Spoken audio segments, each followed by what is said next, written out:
对吧？清酒类的。但是我们跟西域地区酒的交往从什么时候开始呢？从汉代，西汉的军队打到中亚地区，就把葡萄酒呢的酿酒技术传中国。敦煌文献里头记载，就西域的胡商带来的酒曲到了敦煌，敦煌呢，当地政府呢就限定不让他们这个酒曲呢在当地市场上流传，防止流传到民间。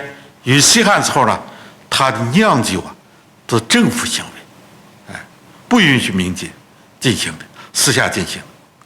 比如中国的医药技术也是通过这条道路，从西汉时候开始向西域传播。汉简里头就记载了大量的药方，不仅仅记载药方，而且记载西汉时候中央政府最高医学机构太医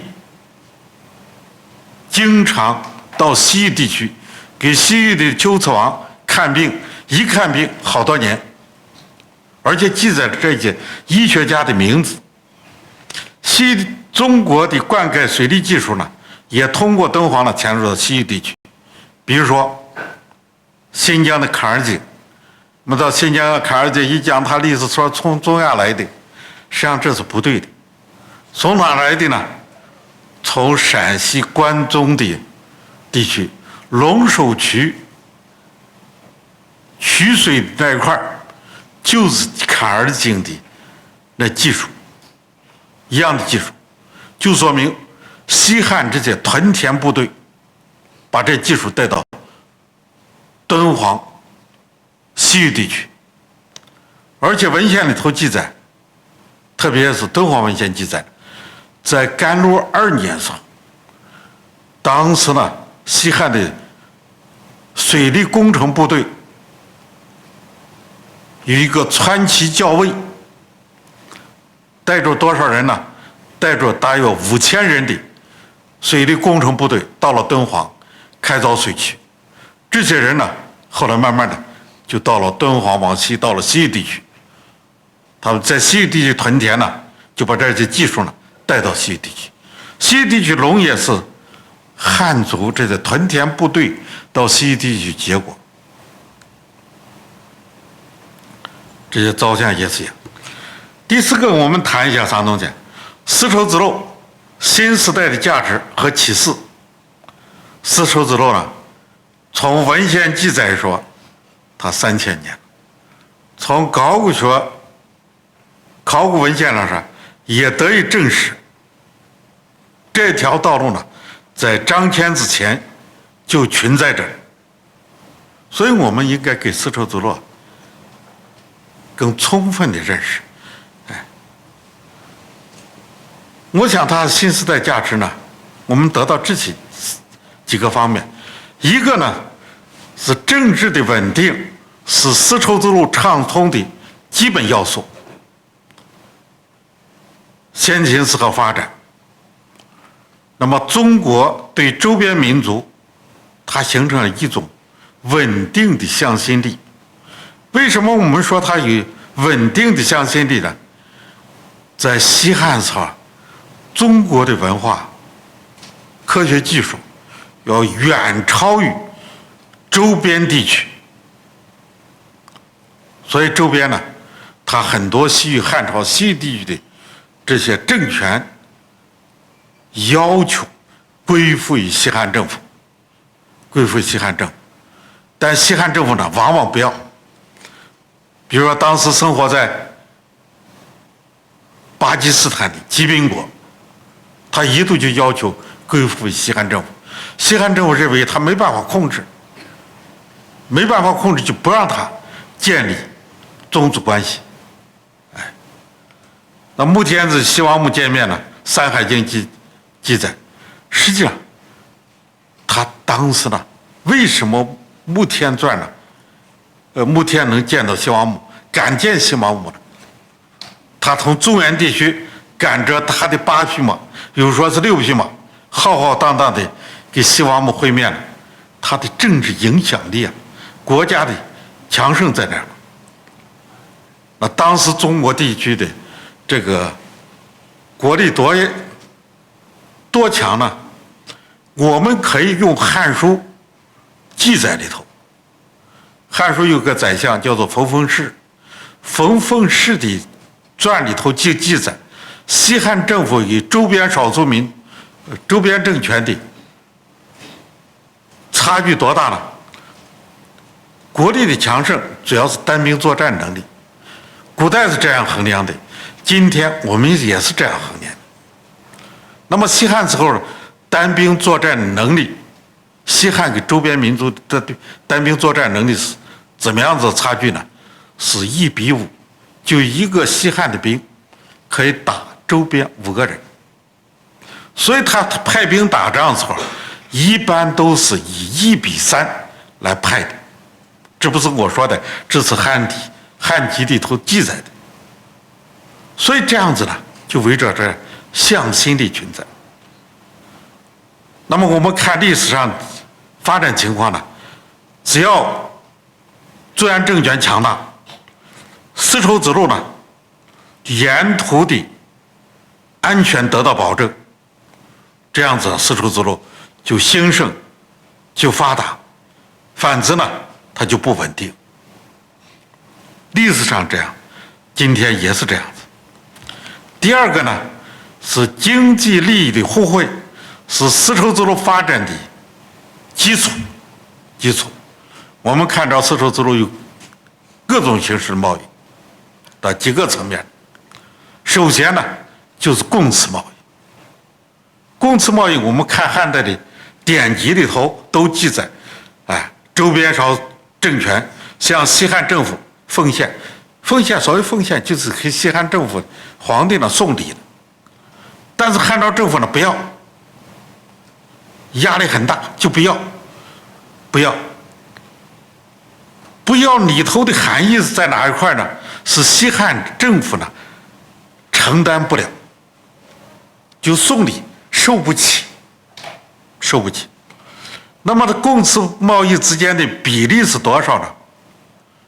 贡1赐10，或者贡1赐40，送礼。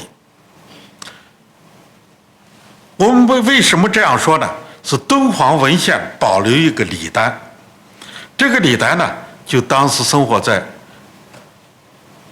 河西走廊的回鹘，给当时中原地区的5代的皇帝送礼。送的礼呢，就回鹘贡献的礼品是什么样子，回赐的什么样子，从这块记载看出，它是1比10到1比40。如果利润达到了1比1，都是100%的利润。那么达到1比10呢是多少？那利润就高得不得了。达到1比40呢，那就是别说一年做1单生意，就30年做1单生意就可以了。所以西汉政府呢，中央政府受不了，就要求这些国家政权呢，几年才供1次，而不是一年想来就来。来的时候呢，有迎客使迎接的人，走的时候呢，也派使者送，叫做送客使，还派边关这些将领呢。如果你送的人超过西汉政府中央政府的要求，就边地的这些政权就把它扣下来了，使节就扣下来。只有少部分人到了长安见了皇帝，皇帝给他发了红包才可以。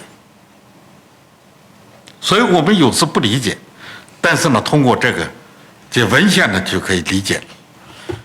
第三，丝绸之路文化研究是重新发展丝绸之路经济带的先决条件。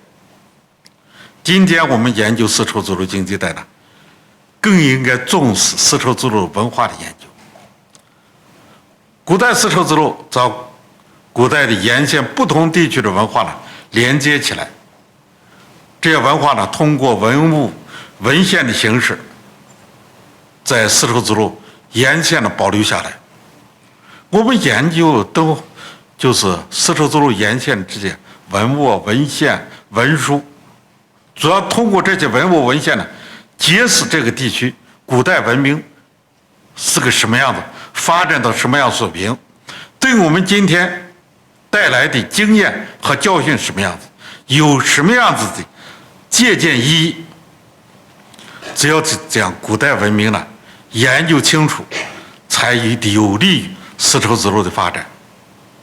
所以我们国家的考古队，西北大学的考古队到了中亚地区，中国社会科学院考古研究所的考古队也到了中亚地区。为什么呀？就是帮助他们国家恢复他们古代历史，这个国家非常欢迎的。我们去年冬天呢，东华研究所组织了一个考察队，到了吉尔吉斯斯坦，乌兹别克斯坦，也考察了很多典籍，古代的像那个苏特人生活的地域，到那块确实带来的非常震撼作用，就激励我们把我们兰州大学东华研究所的研究对象、研究的范围，不仅仅是河西走廊、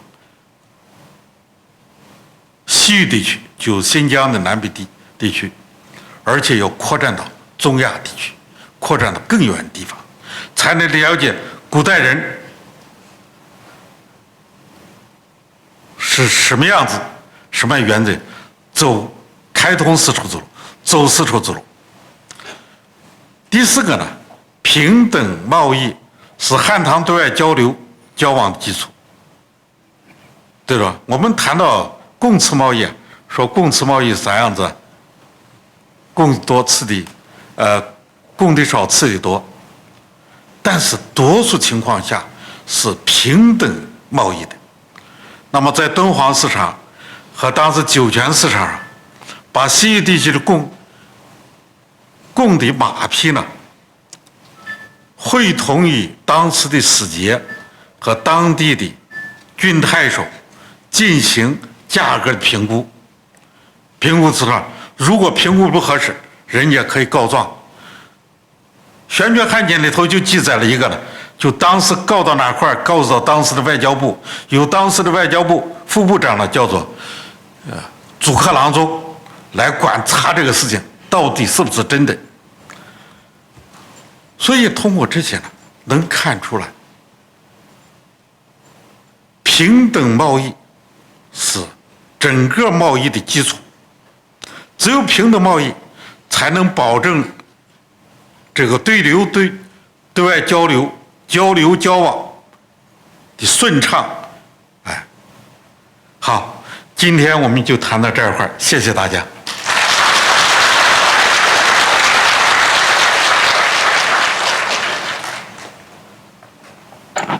感谢郑教授的分享。接下来我们留给现场观众有3到4个问题的提问时间，郑教授将为大家解答。参与提问的观众会获得一份小礼物，大家可以举手回答提问。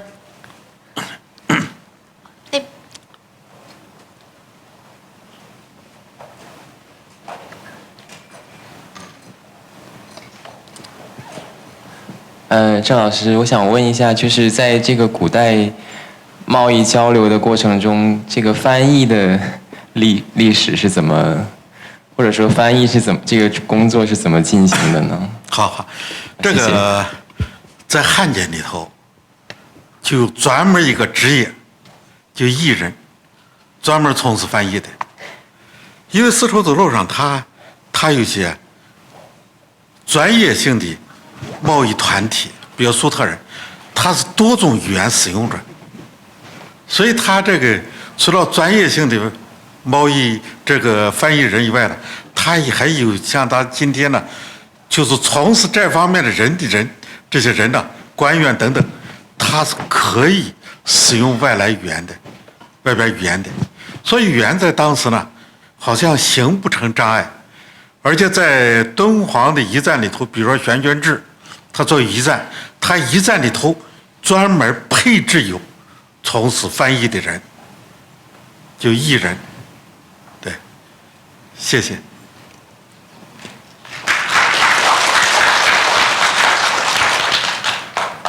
第4排那边。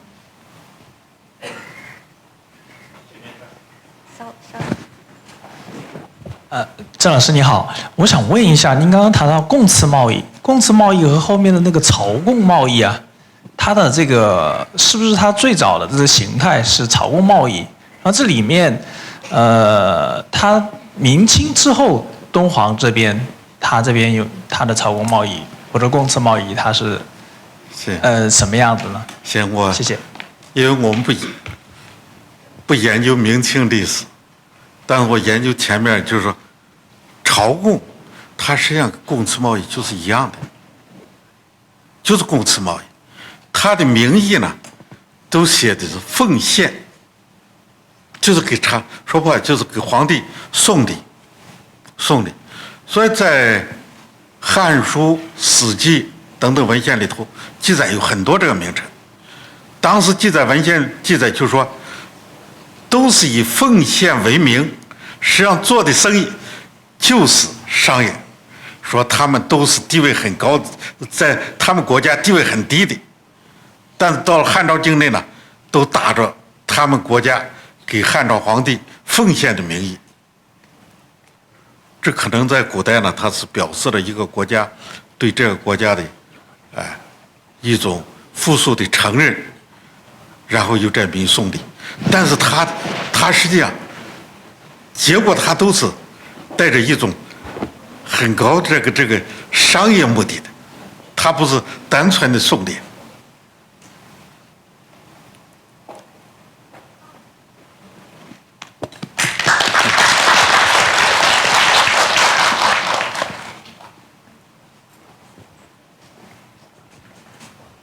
郑教授你好，听了你的讲座之后很受感动。我想问的是，就是说从敦煌几千年的发展史，我们能够对当下的深圳将来它的创新发展有什么更多的启示？好，谢谢。